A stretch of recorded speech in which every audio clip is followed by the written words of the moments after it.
Hi, in this video we're going to be looking at how to enter report cards during the first quarter. This video would also apply for the third quarter. In second quarter and fourth quarter, there will be a little bit more involved in the process. You can either enter your report cards on the main teacher homepage here, or you can be inside of a class page.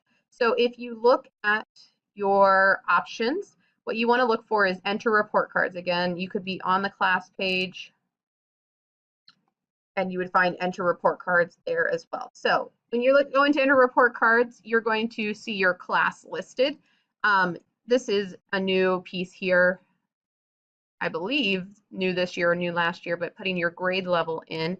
And then you're going to click show all of your students. You can do them individually, but it's probably most people would rather do their entire class at once. If you do that, it's going to bring up the information, and you may want to go through and verify that these grades match what you are expecting as far as point totals and the actual totals. To put your grades in, you're going to click the checkbox above quarter one. You're going to hit equals, and it's going to pull those grades in automatically. Now, if you need to change those grades, say there's some reason that this grade is bumped up to a 93, you can change the grades manually. You can enter manually, but if you use the check sign and the equals, it's going to pull those grades in from the grade book.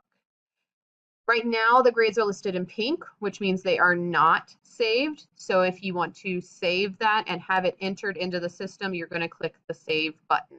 And so now I see that box turned blue again. So you have to make sure you hit save each time. In order to put in comments, you can click on these hyperlinks and you can see what the possible comments are. These are the pre-populated comments, so you can just select the number from the list. Or if you want to, you can do a personalized comment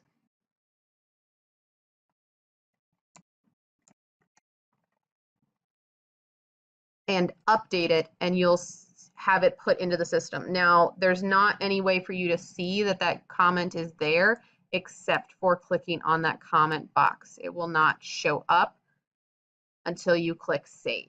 So once you click save, you can see you have a pre-populated comment, and then you also have a comment. And if you hover over it, you can see what that comment was. Make sure you click save for any changes that you've made. But this is how you're going to, at this point, you are ready to move on to your next class. You can use the drop-down menu and use the same process.